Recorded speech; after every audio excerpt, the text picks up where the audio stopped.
freaking first cut. Golly.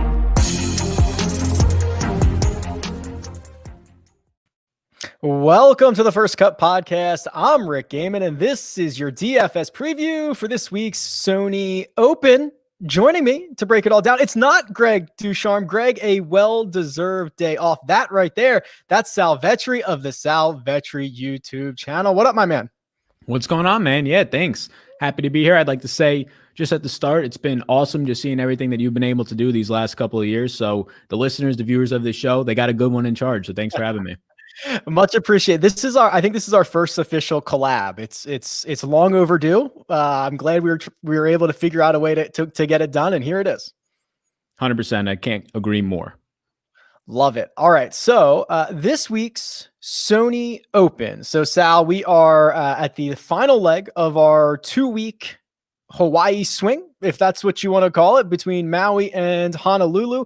And the course for this week, Waialae Country Club. Fun fact, this is the first place I ever saw a live golf tournament. Sal, can you believe that? It was years and years ago, but this was it. Sony Open in Hawaii. What's the backstory? Why were you there? My sister used to live there. My sister Oh, wow. used to live in Honolulu for, 5 or 6 years. We would visit over like winter break when I was in college, and this kind of ran into it. We said, the Sony Open, they're basically giving away tickets to this thing. Let's go check it out.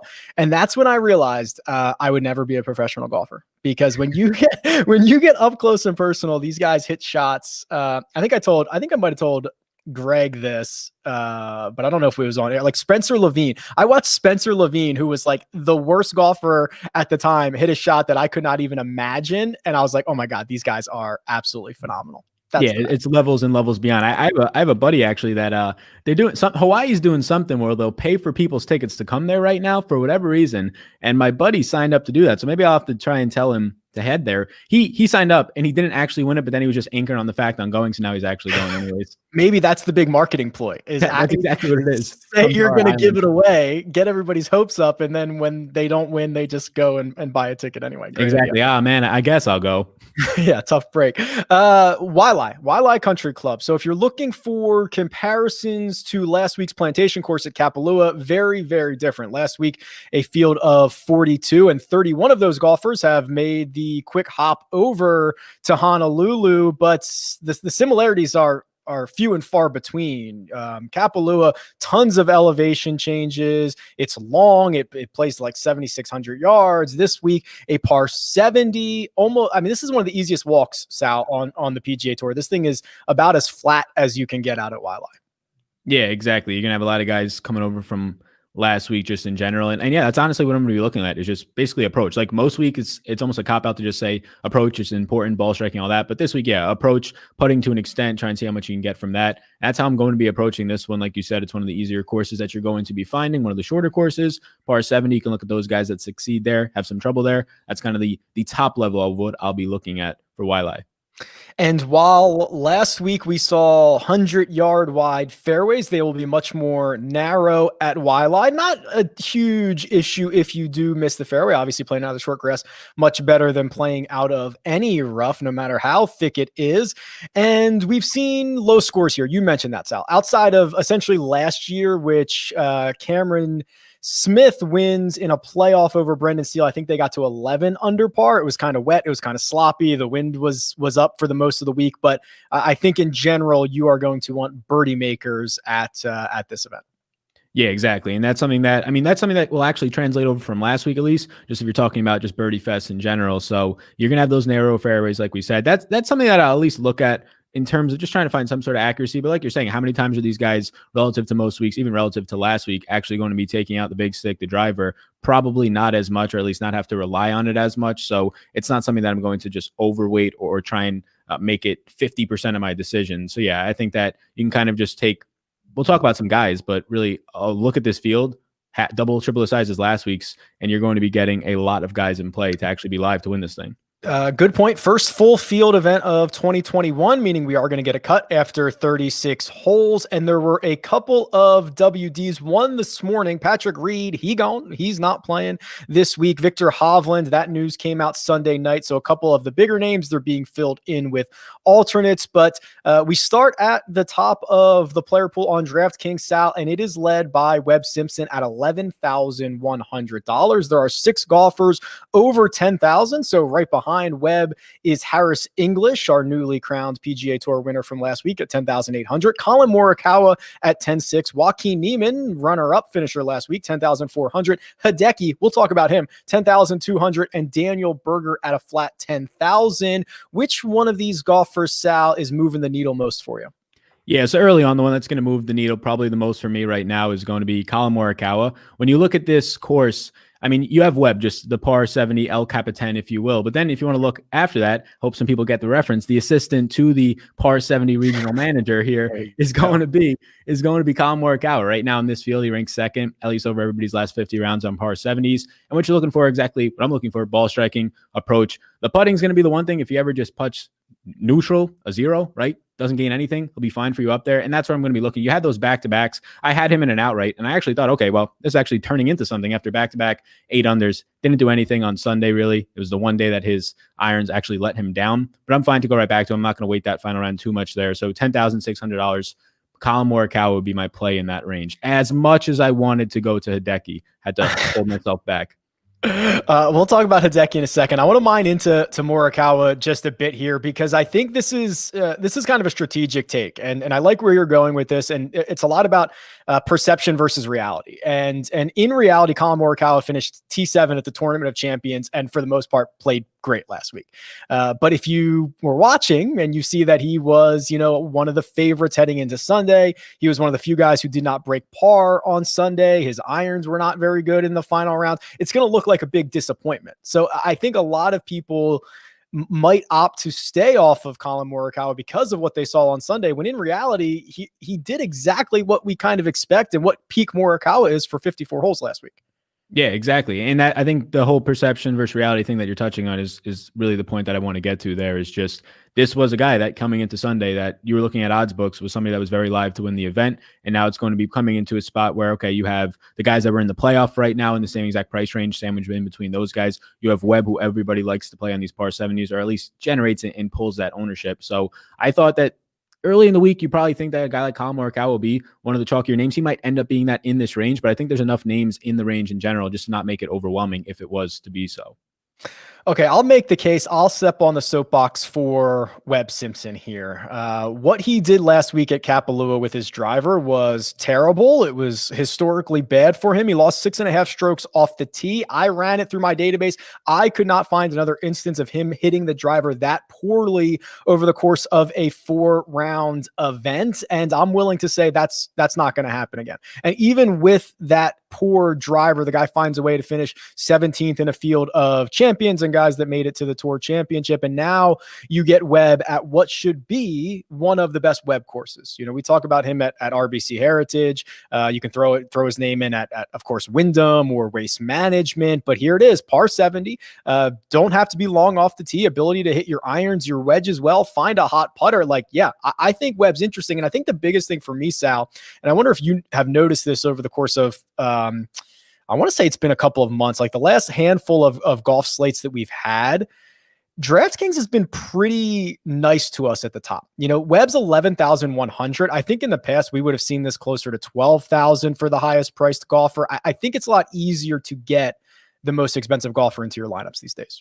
Yeah, I agree. And you get more of the full field, which is going to help. And I was going to actually say, I thought probably like an $11,400, $11,600 tag, because we were getting at like 3 o'clock. I don't know if we were going to have the salaries trying to play the guessing game. So that's what I was trying to jot some things down. But yeah, I think that makes sense. You're going to get scoring too. So like out of the guy at the top end, you have a ceiling on Webb. He's top 5 scorer for DraftKings in this field right now. So those are always things that you want to look for up towards the top. Could you imagine if we had to come on here and start guessing salaries because they weren't out yet? How bad of a show would that be? I mean, hey man, I was trying to like prepare for everything right here. I was like writing stuff down. Then I was like, all right, it's like 3 o'clock right now. We don't got salaries. So might have to go take this thing to a whole nother level. It would be great in the moment, and then when salaries came out, we'd see how wrong we were, and it would be terrible. Especially because most people would be tuning in on Tuesday, Right. Wednesday, and they'd be like, "What are these guys talking? Like, these are the people we're listening to right now." Yeah. So thank goodness the salaries did eventually come out, not to make us look too much like fools. Couple other names here. We can go kind of quickly on these guys, but they are the most expensive. It's worth a conversation. The two guys who were in a playoff last week. It's Harris English who comes out victorious. It's Joaquin Niemann who finished runner up. And now what do we do with them? Right. I mean, again, this is a situation where these two guys were in a very visual spot. Everyone saw what happened. They're now front of mind. They both get significant price increases. I don't know if we should, expect more of the same this week, or if these are just kind of flat out fades. Yeah, I honestly think both are probably flat out fades for me. I would be more willing to probably play Harris English if I had to choose one of them, just because of the consistency that we've seen for a much longer period of time right now. Whereas you're getting Neiman, and the consistency's come on, especially towards the end of last year, but not in the same way of top 20, top 10 finishes as much as you're getting right now to Harris English. But neither of them are really plays. I never thought in my life in this type of a field, especially with the top 25 players. I think there's like 10 or 9 of them in this field right now that I'd be paying $10,000 plus for Neiman, and I'm just probably not going to do it. Then you get Harris English for the first time in 7.5 years, I believe it was, wins an event. I mean, I think good old Harry English is going to spend his nice night or two hanging out, staying up late, enjoying this victory. And I'm just trying to talk myself off of this play at 10,800. And he's just not going to be as prepared for this week. So that's just some things I don't really want to be paying up for these guys when they're surrounded by Morikawa, Webb, and some other guys that I think have a little bit more of a ceiling. Hard to say when English is coming off of a win, but consistency to that ceiling.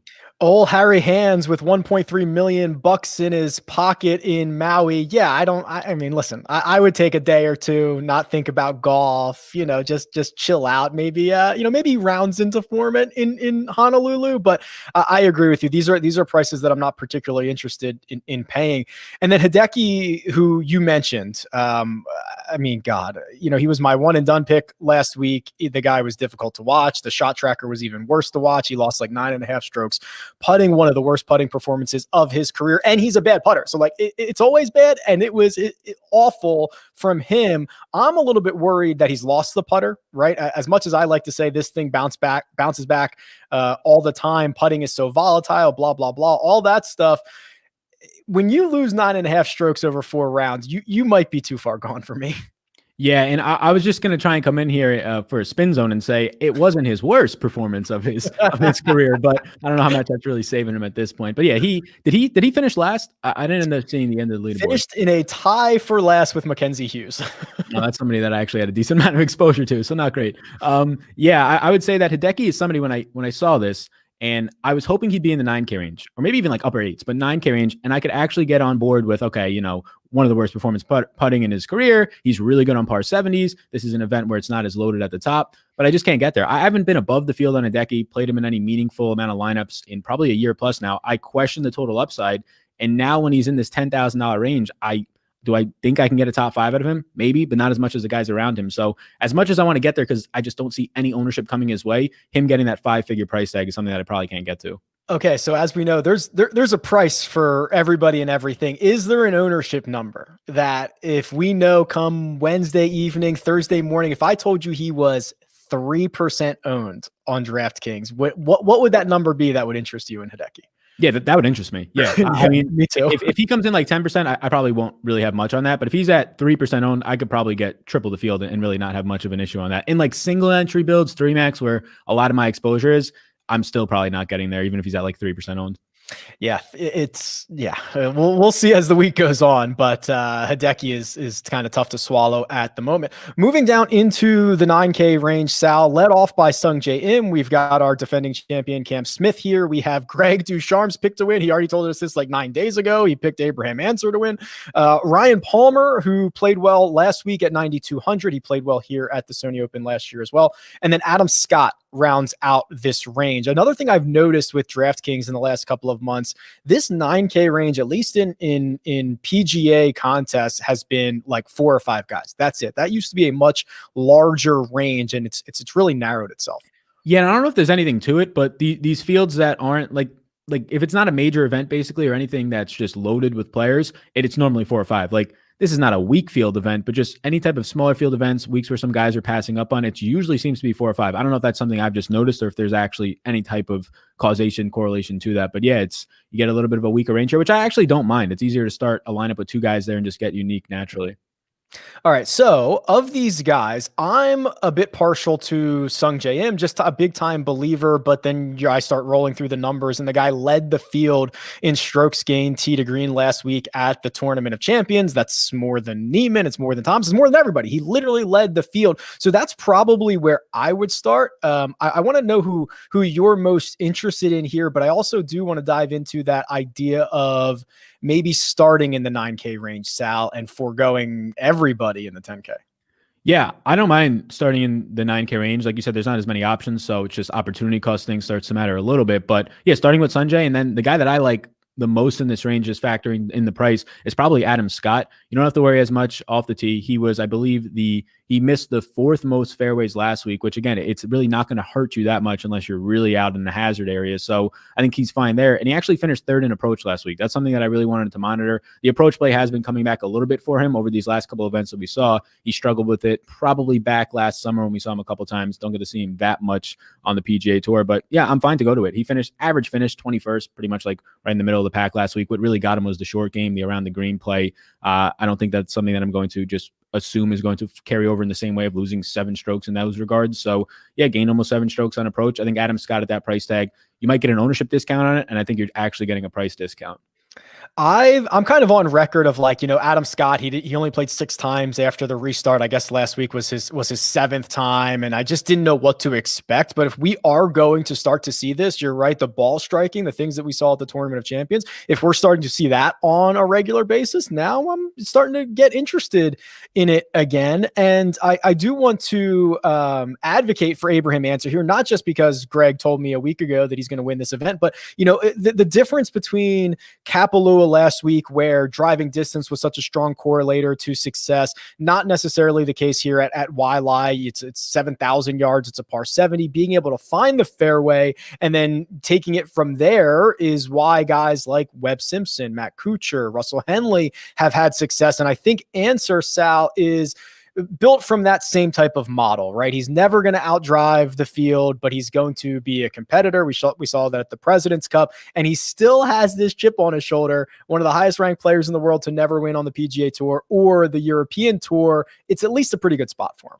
Yeah, I think so. And I think he finished off his year last year pretty well. We saw it last week in a fine spot as well. I mean, you play as bad as you do just tee to green and you're still finishing top 20 small field event. I think last year he was dealing with, there was like a 2 or 3 week stretch where he was dealing with like stitches in his hand. That was like very underreported. It was like 2 or 3 stitches in his hand. I think that definitely messed up some of the stuff. That's actually where he missed his cut at the Northern Trust. But yeah, I think it's okay to get the Answer in this range. Really, the only spot in this range where I'm a little bit hesitant to go to is probably going to be the defending champion in Cameron Smith, if anything.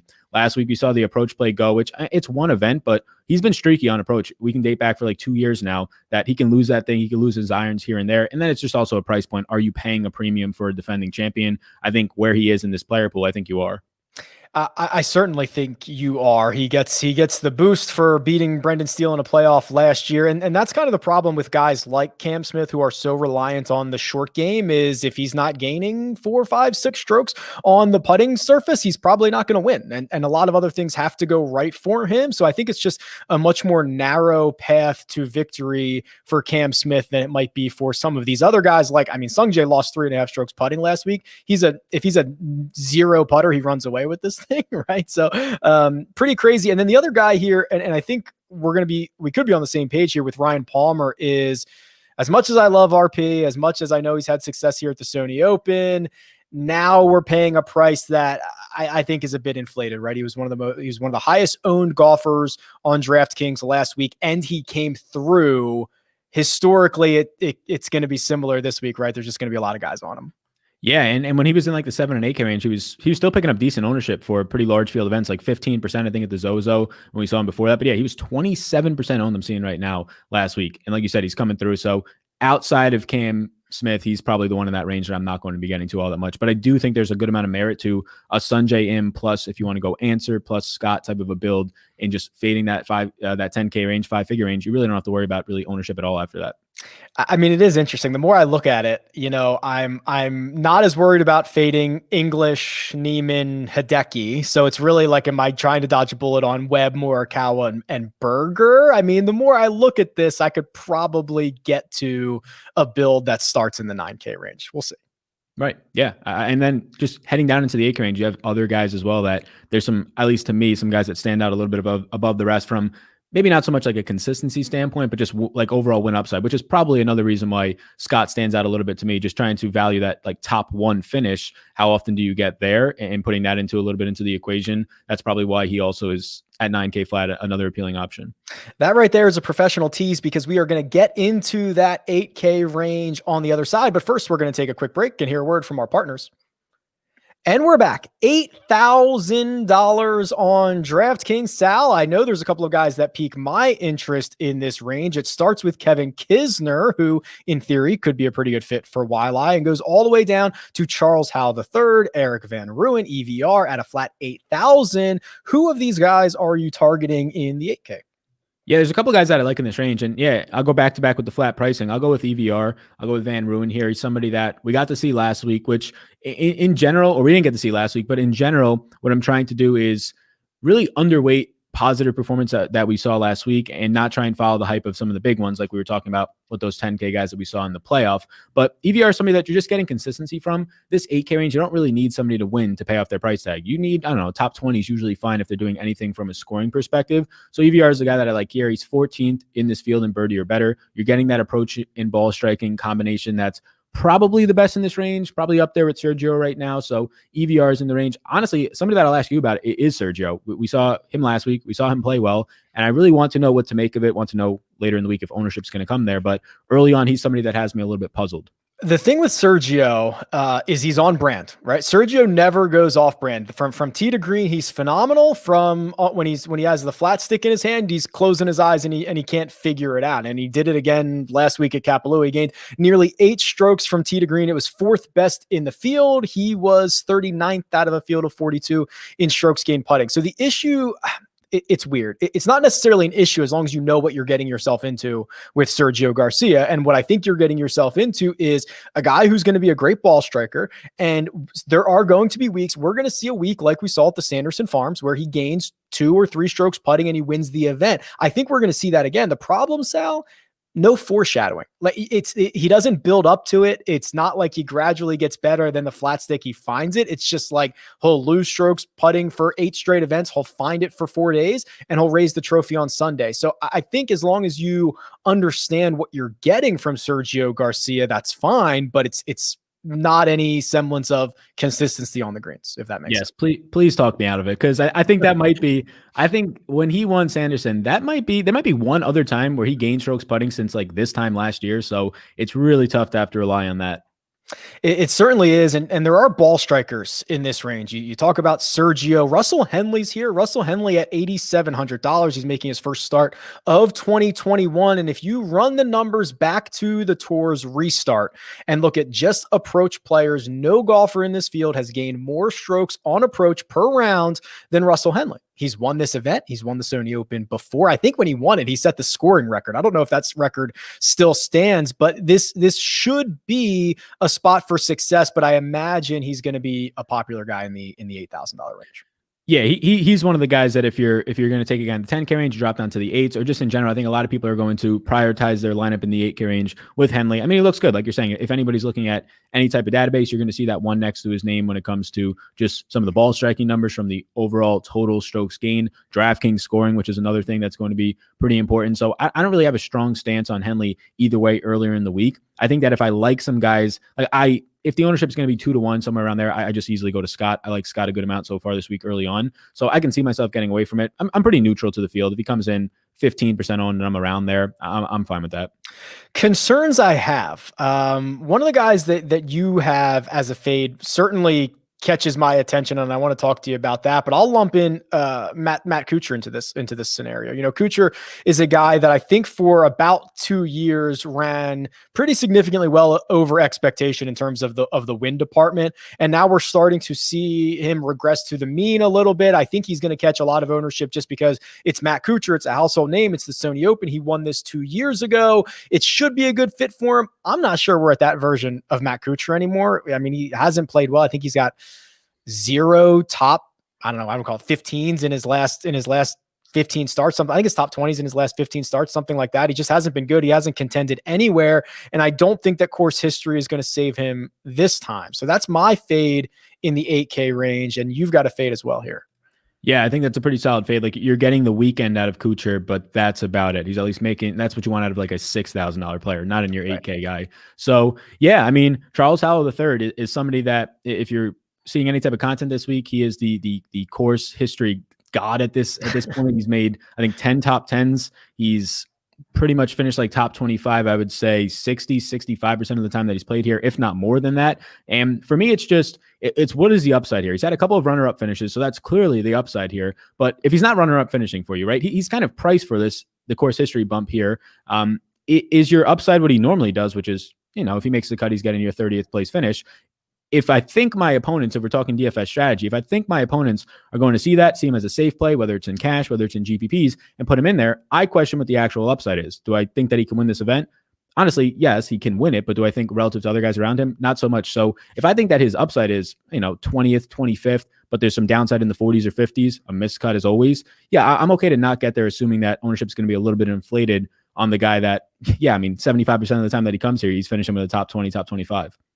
I just got reminded in the chat that Matt Kuchar won the QBE shootout with Harris English. Yeah, my bad. That's on me. I'm not going to count that towards his recent results here. Yeah, I think that's fair. I want to know what that is, but I'm not going to try and play it off.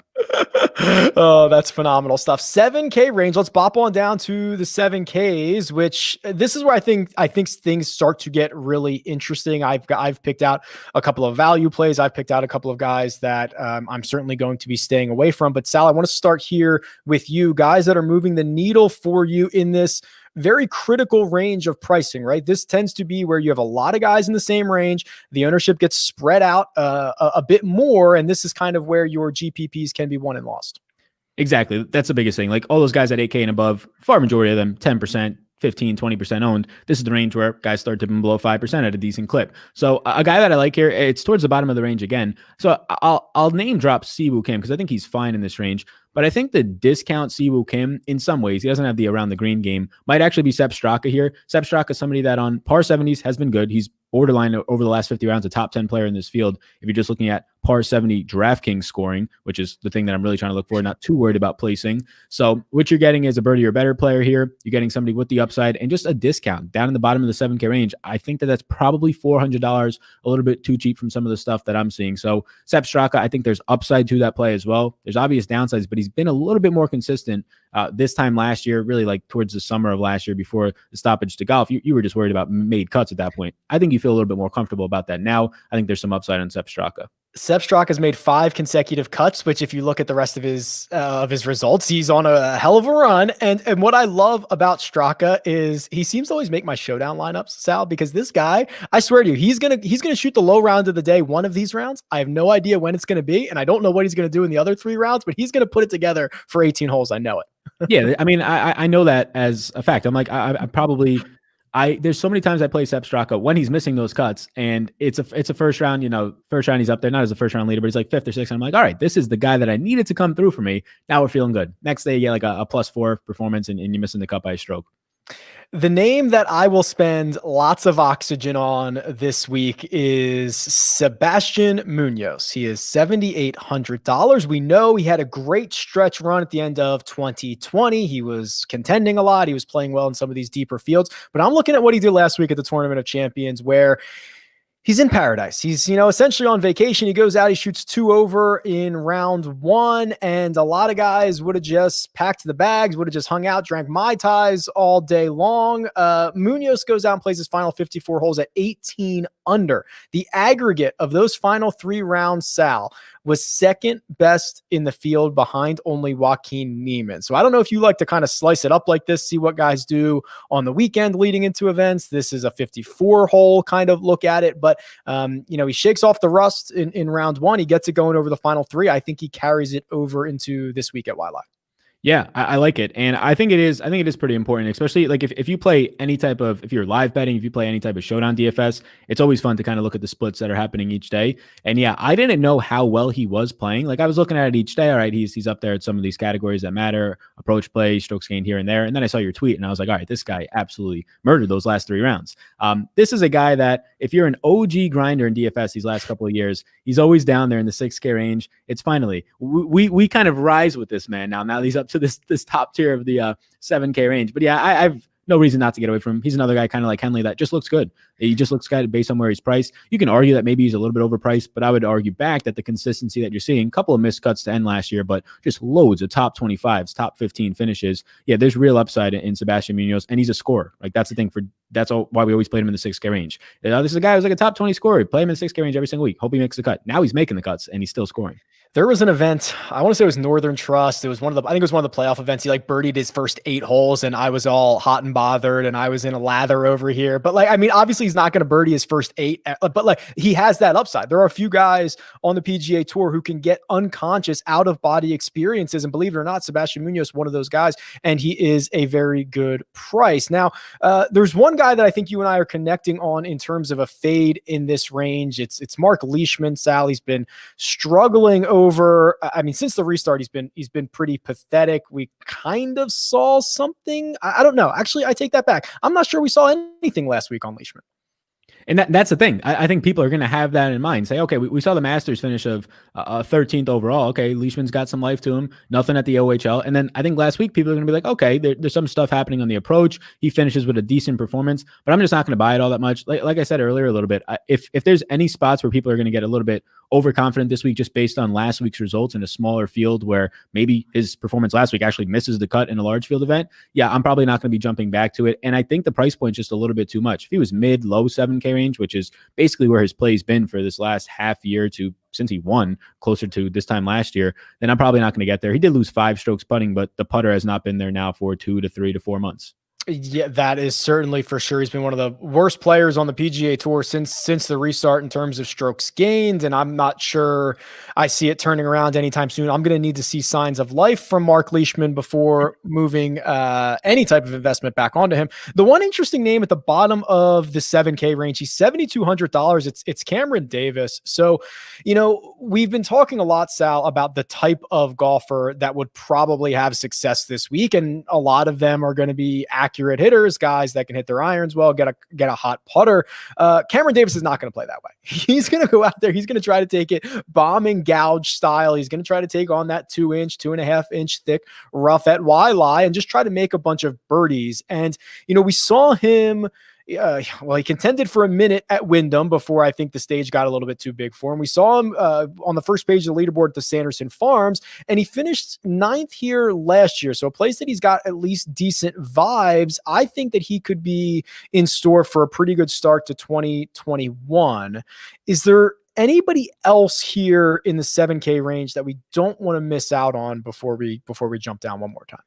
Yeah, I actually think that there's a decent amount of guys, but I'll give a little bit of a name drop to somebody who will probably be 1-2% on, and that's going to be Rory Sabatini. He's somebody that when you get to some of these par 70 courses, he plays. It's something that I've kept an eye on for a little bit now, probably the last year, and he'll come off of missed cuts and then play well. You've seen it at the Sanderson. The putter actually got hot there, so that's really why. But these par 70 courses, he plays a little bit better, but even not, he's I would say, consistent golfer that when he's making the cut, he's getting you somewhere in that top 20 finish. He's somebody that grinds out every single round as long as he's making it to the weekend for you. So Rory Sabatini, somebody who never gets any love. He's definitely a hot and cold guy for sure. So we're going to see him in his first start here. He's somebody that I'm fine to get to in this event. You just made producer Jacob very happy. Rory Sabatini is like his favorite golfer. He could tell you hours and hours of stories with old roars. So you've got a new fan right there, Sal. Jumping into the 6K range. It's a large range. We've got guys who We haven't some we haven't seen play in a while. Some are most of them are making their 2021 debut. So this is value time. This is time to find a cut, right? Find a weekend. What are we expecting out of some of the guys down here in the sub 7K range? Yeah, that's what I want. All I want is a cut. And if you make the cut, I mean, might as well look at guys that actually score highly, guys that perform on par 70s, guys that are going to have that type of a benefit from not having to take out driver as much. I'm going to end up going to, and it's tough here just because trying to rely on him at all, you're going to need this right at the last hole. You're going to have some sort of miscut, a sweat. But I'm going to go to Danny Lee here. He's made 4 out of his last 6 cuts. He's somebody that does score well. I think he's 12th in this field over his last 50 rounds relative to everybody else on par 70s DraftKings scoring. So getting a little bit of made cut equity lately and some top finishes too. You've had a couple of top 25s over his last 6 events. So I'll go to Danny Lee there. We're just hoping for a cut. I think what he can do after a cut is worth the price point. Danny Lee's been grinding in the gym. I follow him on Instagram, so he's getting ready for his new 2021 season. He's ready to rock and roll. I'm going to throw out Brian Gay here. And this is a little bit scary because it's been a lot of feast or famine for Brian Gay over the course of the past couple of months, mostly famine, very little feast, but he does end up winning in Bermuda. And I think even if he wouldn't have won in Bermuda, I would have said there are probably like 3 places that Brian Gay is somewhat interesting at every year. And it's Harbor Town, it's Pebble Beach, and it's right here at Waialae. And that is kind of the idea behind, Brian Gay with his limited skill set, his very specific skill set is really only live a couple of times a year. I think this is one of them. He's got 2 top 25 finishes in his last 4 trips to the Sony Open. He's $6,700 on DraftKings. And quite frankly, I just like him more than I like, I don't know, Andrew Landry, Andrew Putnam, Anirban Lahiri, the guys that are surrounding him. So it is with little confidence, but Brian Gay at least, moves the needle like 1 inch to the right, I think. Yeah. I mean, I think that's fair. It's a lot of guys that look basically the same down here. Like there's guys that, I don't know, players that we saw last week, whether it's going to be Richke, Wernitzky, if it's going to be him, I don't have much interest in going there. Similar situation as Mark Leishman, where he finished last week is probably not something that I want to overweight. And I think opponents in DFS might overweight that. What do you usually do? Or what do you have to say about Will Gordon, who normally, if this was a smaller field event, would be a little bit or not as loaded of an event, maybe even smaller field would be more expensive. He usually looks well in this range, but it's inflated by like 1 or 2 really rounds that he had earlier on. And I don't have to worry about ownership here, 1 or 2%. Normally it looks good for me. And I'm like, it's going to be the same result. And it has been.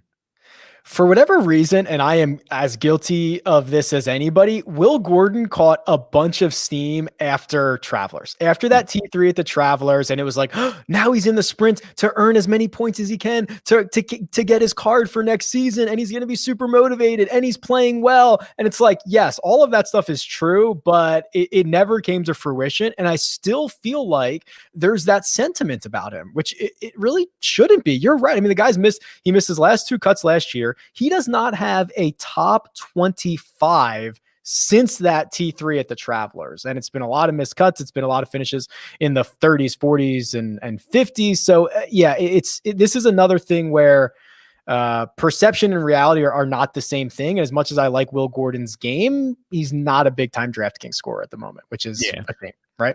Yeah, I think that's completely fair. Yeah, I mean, I think like last week you saw like Hudson Swarford, he like gained the most fairways, but did not much after that. And that's basically what you're going to get. Accuracy is not going to matter as much to me in this range down here as just going out there and being able to hunt some birdies and actually make the cut.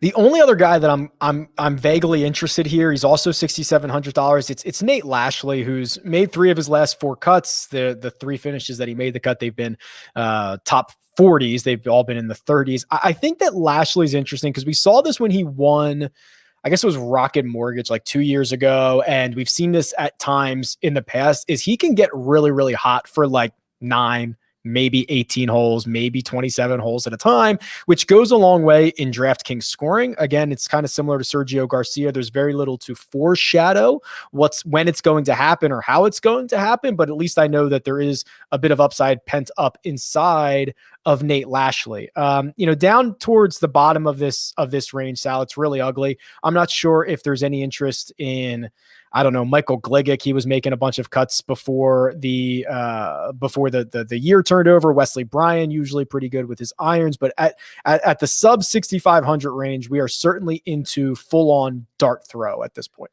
Yeah, exactly. I think Wesley Bryant might be the lowest that I go at 6,300. Like Chase Seifert and guys like Nick Watney are down here, Kevin Tway, like actual golfers that you recognize compared to some other names, but not really making much cuts lately, not really stuff that I want to touch. And if we're going to go on a premise that it's a little bit easier to start your lineups in the 9 and 8K range this week, just some guys to avoid, you don't have to come anywhere near the bottom of the 6K range, let alone that 6K range. Like we were talking about some guys like a Sepp Straka in that 7K range towards the bottom of that. There's just a totally different level of golfer from $6,500 to $7,000 flat, especially on this slate. So that's probably where I'm just going to roll more so around the Brendan Steeles, the Sepp Strakas, even the Brendan Graces at $7,100 before dipping down into the 6K range.